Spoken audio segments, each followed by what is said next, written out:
నూలులో శతాబ్దాల గౌరవం, పట్టు పరంపరకు ప్రతీక, సంప్రదాయానికి శాశ్వత చిరునామా సఖీ. బుల్లితెరపై తనదైన కామెడీ టైమింగ్ తో పంచులతో కోట్లాది మంది ప్రేక్షకులను నవ్వించిన Jabardasth Bigg Boss fame Faima ఎట్టకేలకు వైవాహిక జీవితంలోకి అడుగుపెట్టింది. నిరంతరం స్క్రీన్ మీద నవ్విస్తూ కనిపించే ఫైమా నిజ జీవితంలో అది ఆమె పెళ్లి వెనుక ఇంతటి నాటకీయ పరిణామాలు, ఎమోషనల్ ట్విస్ట్లు ఉన్నాయని ఎవరూ ఊహించలేదు. ఎలాంటి ఆర్భాటాలు, బంధువుల సందడి, డెస్టినేషన్ వెడ్డింగ్స్ లేకుండా అత్యంత సింపుల్ గా ఒక రిజిస్టర్ ఆఫీస్ లో తన ప్రియుడు ప్రవీణ్ నాయక్ ను పెళ్లాడింది ఫైమా. అయితే ఈ పెళ్లి అంత ఈజీగా జరగలేదట. తాము ఒక్కటవడానికి ఎన్నో అవరోధాలు ఎదురయ్యాయని, అసలు తమ పెళ్లే కాకుండా కొందరు అడ్డుకోవడానికి ప్రయత్నించారంటూ ఫైమా పెట్టిన ఇన్స్టాగ్రామ్ పోస్ట్ ఇప్పుడు సోషల్ మీడియాలో వైరల్ గా మారింది. సాధారణంగా సెలబ్రిటీల పెళ్లిలు అంటే కోట్లలో ఖర్చు, కలర్ఫుల్ సెట్టింగ్లు, వందలాది మంది అతిథులు కనిపిస్తుంటారు.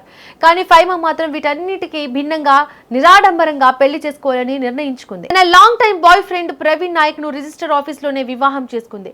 ఈ వేడుకకు ఎలాంటి హంగు ఆర్భటాలు లేవు, కనీసం బంధువుల సందడి కూడా కనిపించలేదు. కేవలం వీరిద్దరి క్లోజ్ ఫ్రెండ్స్ మాత్రమే ఈ పెళ్లికి హాజరయ్యారు. రిజిస్టర్ ఆఫీస్ సాక్షిగా స్నేహితుల మధ్య ఫైమా, ప్రవీణ్ ఒకరినొకరు దండలు మార్చుకుని చట్టబద్ధంగా భార్యాభర్తలుగా మారారు. అయితే ఈ సింప్లిసిటీ వెనుక ఒక పెద్ద పోరాటమే దాగి ఉందన్న నిజాన్ని ఫైమా స్వయంగా బయటపెట్టింది.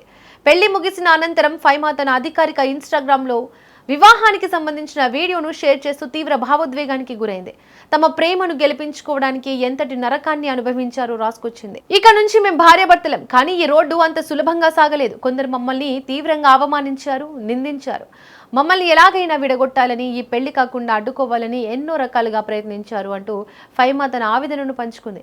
మరి ఆ విడగొట్టాలని చూసిన వ్యక్తులు ఎవరు? కుటుంబ సభ్యులా లేక సమాజమా అన్నది స్పష్టం చేయకపోయినా వారిద్దరి బంధాన్ని దెబ్బతీయడానికి గట్టి ప్రయత్నాలే జరిగాయని ఫైమా మాటలను బట్టి అర్థమవుతోంది. ఫైమా తన పోస్ట్లో రాస్తూ, మా మధ్య ఎన్నో ఇబ్బందులు వచ్చినా మేము ఎన్నో పోరాటాలు చేశాం. అంతులేని సహనంతో వాటన్నిటినీ భరించాం. నిజానికి మేము విడిపోవడానికి 1000 కారణాలు, అన్ని రకాల ప్రతికూల పరిస్థితులు మా కళ్ళ ముందు నిలిచాయి. కానీ మేము మాత్రం ప్రతిరోజు కలిసి ఉండాలని అనుకున్నాం.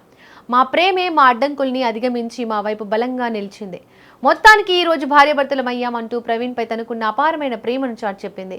ఏదేమైనా ఎన్ని అడ్డంకులు వచ్చినా నమ్మిన ప్రేమ కోసం నిలబడి చివరకు తాము అనుకున్న లక్ష్యాన్ని చేరుకున్నారు ఈ కొత్త జంట.